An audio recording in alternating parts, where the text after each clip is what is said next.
Hi, I'm James Schillinglaw. I'm here with Peter Tobler, who is Director of Marine Operations for Windstar, and basically Peter is in charge of all the food and wine and drink on board Windstar ships, and we're here on Star Legend, the Amphora restaurant, and this is Insider Travel Report.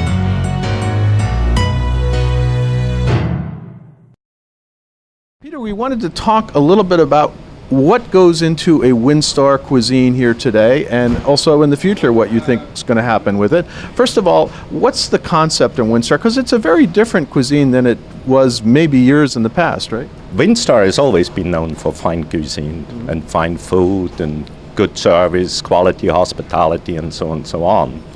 But at the same time, what we're doing now and what we've been doing in recent months, and since we've started here, we have taken it to the next level.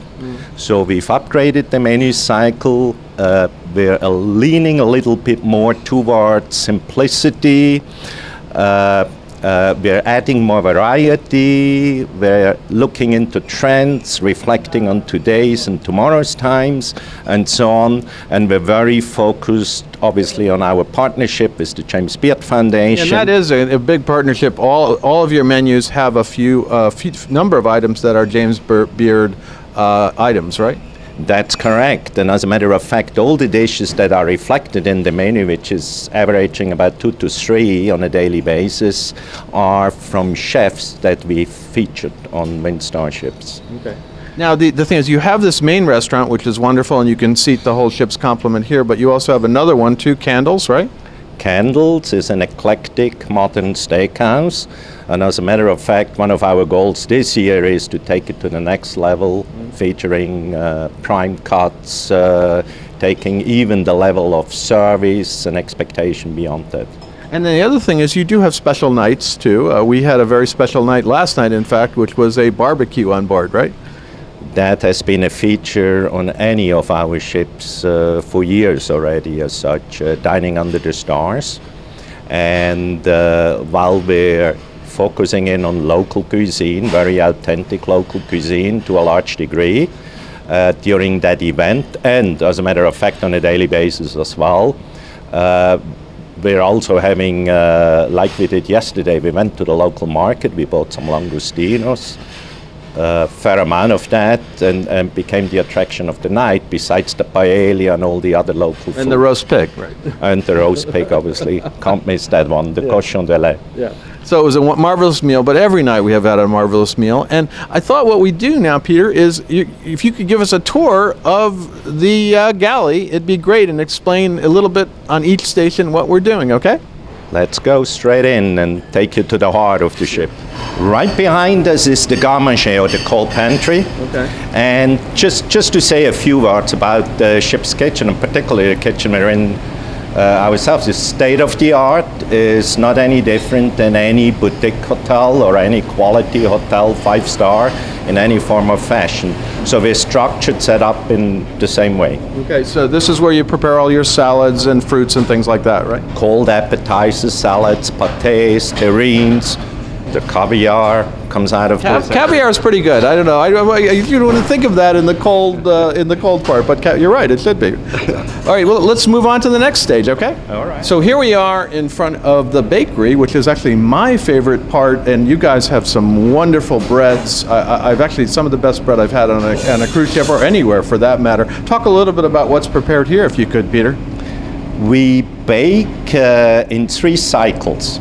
As such. So we start at 2 o'clock in the morning, do all the breakfast baking, and then closer to breakfast we start with the lunch baking. Then the baker goes on a break, comes back again in the afternoon, and literally does the dinner breads and baked goods. And then the pastry guys are here prepping, doing the mise en place for lunchtime, and then come back again in the afternoon and do the same again for dinner.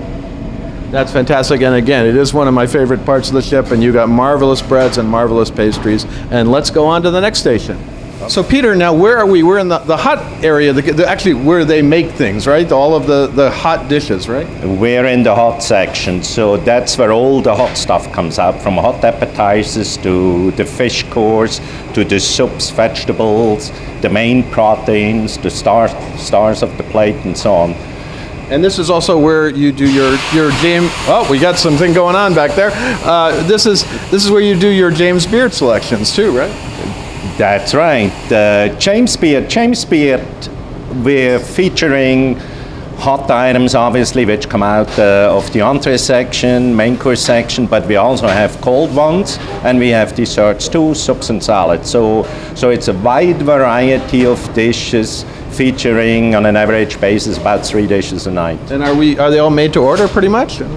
We are known for cooking to order, or as we call it, à la minute cuisine. So pretty much as the guests walk into the dining room, select their items, select their dishes, we're cooking it to order. Now you also have your other restaurant at night, Candles. Is the food made for Candles here and then transported upstairs to the top deck, or do they have their own kitchen? They have their own kitchen. It's a separate satellite kitchen which just literally caters to that restaurant only. So Peter, that was a great tour of the galley you gave us. You gave us an idea of what's going on in each station. Now let's talk a little bit of what the future holds for Windstar and Cuisine. Okay. It's going to be very exciting of what we're aiming for. Obviously, we're going to be expanding on our relationships with the James Beard Foundation. So we're going to be adding more James Beard dishes as we move on.